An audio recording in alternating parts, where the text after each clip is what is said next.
He's talking too tough on North Korea, as we've been telling you. Stay tuned for more of that ahead. Back now to President Trump's new stern warnings for North Korea.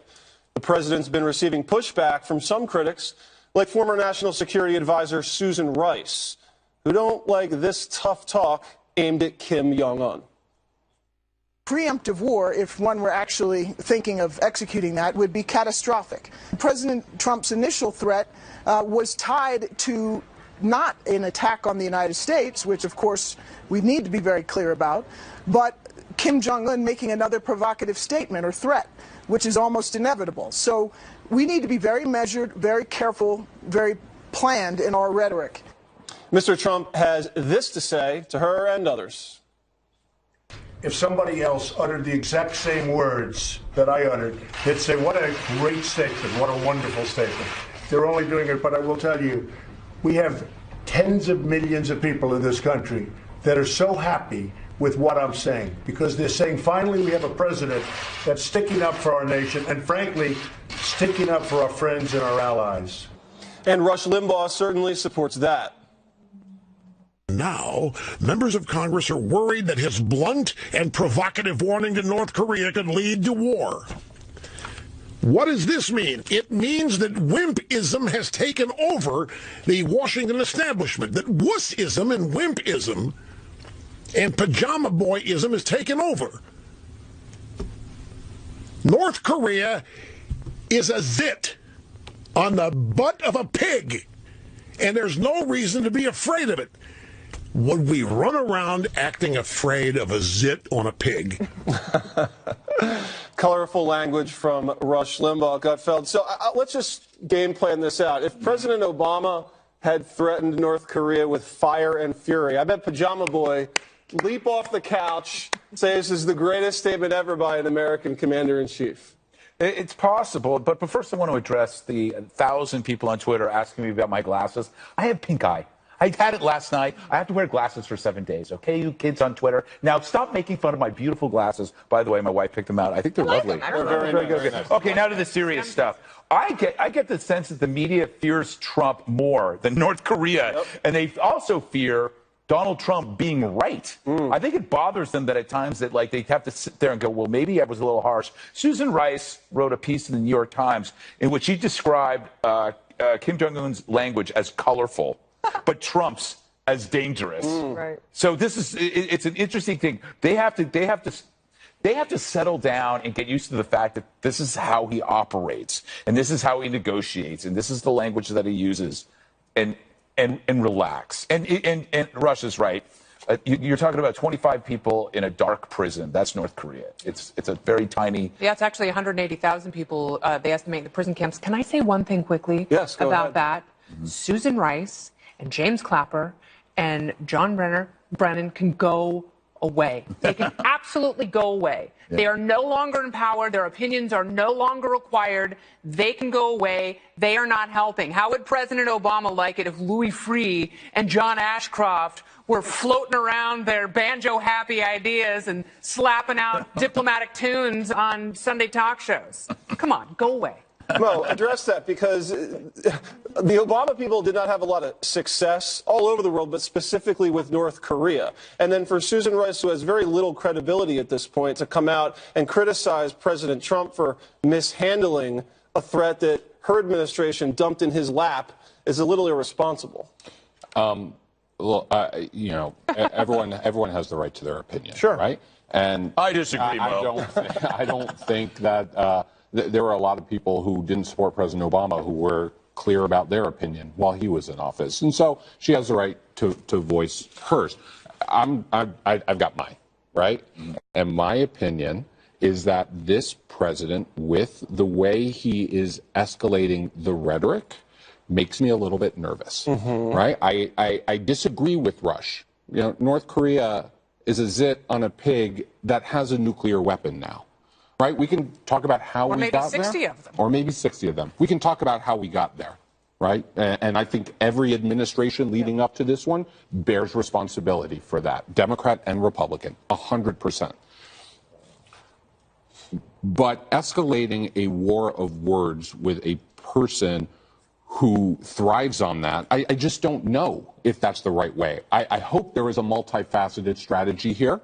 Right? I believe that some of the people that he's surrounded himself with in the national security apparatus, people like Nikki Haley, are proving themselves to be quite good. Right? The way she navigated the Security Council, what we saw out of Russia, out of China today, all of that is very helpful.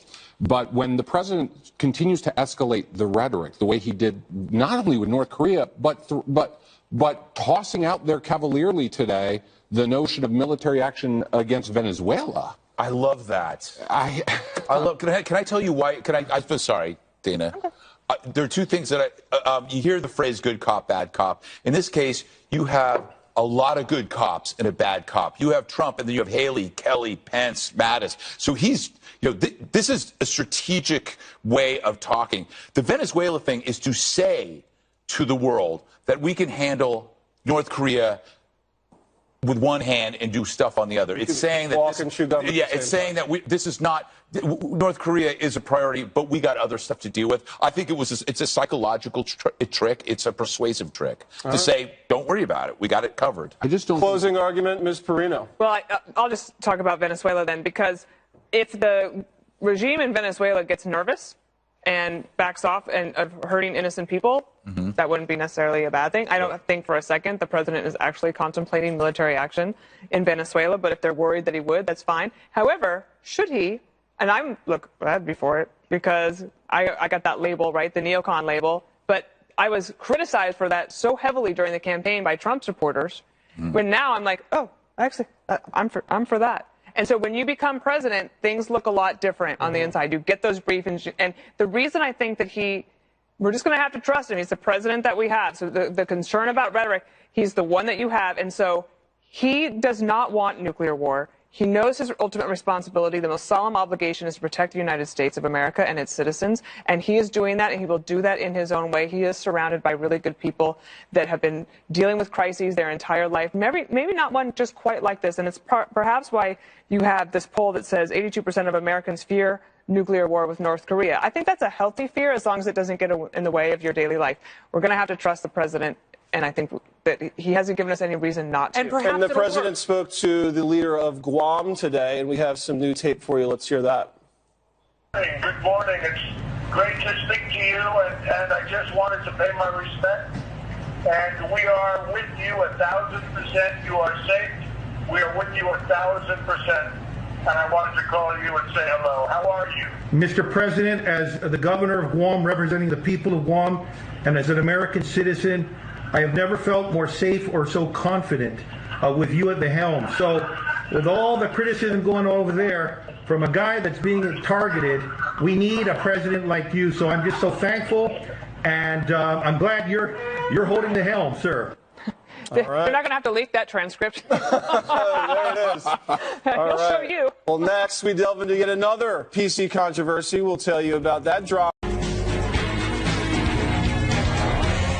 Hello, everyone. I'm Dana Perino, along with Kennedy, Mo Leafy, Jesse Waters, and Greg Gutfeld. It's 9 o'clock in New York City, and this is The Five.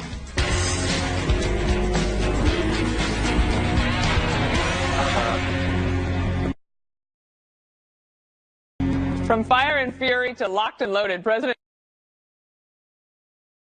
consequences. He tweeted this morning, military solutions are now fully in place, locked and loaded should North Korea act unwisely. He followed up this afternoon with this. I hope that they are going to fully understand the gravity of what I said. And what I said is what I mean. So hopefully they'll understand, Peter, exactly what I said and the meaning of those words. Those words are very, very easy to understand. And then he elaborated. And this man will not get away with what he's doing, believe me.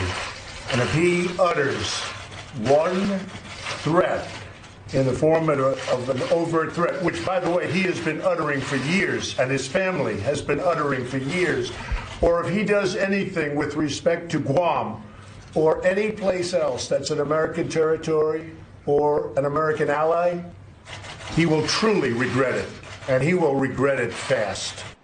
A few hours later, the president addressed the threat again from his New Jersey home alongside his top advisors. Nobody loves a peaceful solution better than President Trump, that I can tell you. Hopefully it'll all work out. But this has been going on for many years. Would have been a lot easier to solve this years ago before they were in the position that they're in. But we will see what happens. We think that lots of good things could happen, and we could also have a bad solution.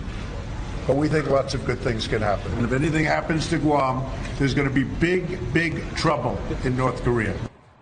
All right, so I just asked Greg, what are the good things that are going to happen? You said there's going to be good things. Well, first of all, fire and fury, locked and loaded, those are basically Chuck Norris's safe words. And I think that, Donald Trump is using our language, which not political language, but our language. It's blunt, it's hard. He's negotiating. He's in a different position. And I feel like every president has this. North Korea has always been part of the employee orientation. It's like every time you become president, you got to go through the North Korea thing, and then you can pass it. It's like employee oriented. Set it aside. Yeah, but he's doing it in a different way because I think he's seeing a different way of doing it, i.e., getting the sanctions agreed upon by 3 different factions was a plus, and he's basically he's speaking to North Korea in a language. Their survivalist language, which is bluffing. They're bluffing, and so he is calling their bluff. But it's something I don't. Bottom line. We aren't going to do anything until they do something. So are they going to do something? I think we just sit and I be calm about Guam. There's nothing else we can do. Right. Like earlier today, we talked to the Wall Street Journal bureau chief in Seoul, and I said, what's the mood there? He's like, well, people pretty much have lived with this for a couple decades, so they're not really that worried. And I think that there's multiple levels of communication going on. Back channels, front channels, say this, you say that, bad cop, good cop. But one of the things he said today I thought was interesting, Jesse, is he was asked a question about, somebody said, well, what about when Kim Jong-un says this? And President Trump, who had just come from a briefing with his top advisor, said, I don't think it was he that said that. Like, he's very specific. Like, Kim Jong-un